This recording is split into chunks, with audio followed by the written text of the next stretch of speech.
As the deadline for the submission of the region's nomination for the AUC candidate draws to a close, the race for the top seat continues to gain momentum. The government of Kenya, stepping up its campaign for former Prime Minister Raila Odinga, has set up a secretariat that will spearhead Odinga's campaign as the government prides itself in the candidature of the opposition leader. We have a visionary leader to fire up the African Union to greater levels. The Right Honorable Raila is a Pan-Africanist who naturally espouses the Think Africa above all guiding principle of the AU Commission. That I am vying for a position in Africa, not in the government of the Republic of Kenya. But I need the endorsement of the government of Kenya for that African position. The established secretariat, which includes Odinga's strategy team, will help in Odinga's campaign by preparing all the briefs for Odinga, developing a campaign material including digital presence, and preparing for a public debate that will be broadcast live to all the African citizens. The team has already started preparing Odinga for his campaign by readying his documents for submission to AU by the end of June. The campaigns are led by the state with highly experienced and knowledgeable officers.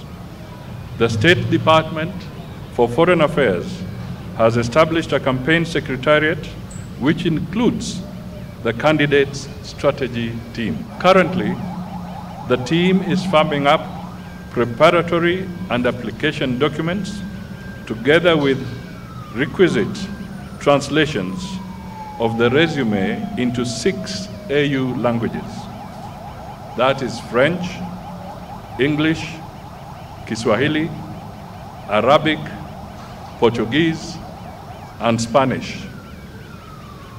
This should be ready for submission to the AU Secretariat by the end of June 2024. Odinga and the government have vowed to work hand in hand to ensure he wins the race. I have been very encouraged by the number of senior government officials offering to be part of this journey out of an understanding that we are in this as Kenya and not as partisan political parties. That the strategy is in place and we shall be looking at all the challenges and opportunities as we go along. Odinga's candidature has, however, been viewed as a way for the government to get him away from the local political scene. The former Prime Minister has said his bid was not decided by the state. Nobody has asked me. The Kenya government did not ask me. I made a decision myself that I want to offer myself to serve the continent. And as you know, you cannot run for this position without being sponsored by your country. Your candidature is not valid until your country has said yes. So I was myself pleasantly surprised that the Kenya government said they would support me. I was expecting them to say no. I don't know the reason why they said yes. We said yes because Raila is competent. Yes.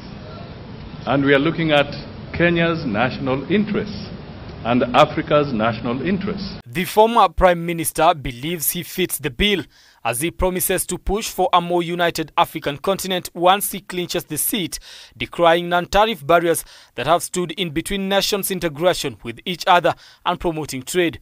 Odinga faces competition from Fozia Yusuf Adam of Somalia, Mohammed Ali Youssef of Djibouti, and Vincent Meriton of Seychelles. And as the country sets up a spirited campaign, Odinga will need 2/3 of the 55 eligible votes to replace Musa Faki of Chad, whose term expires by the end of the year.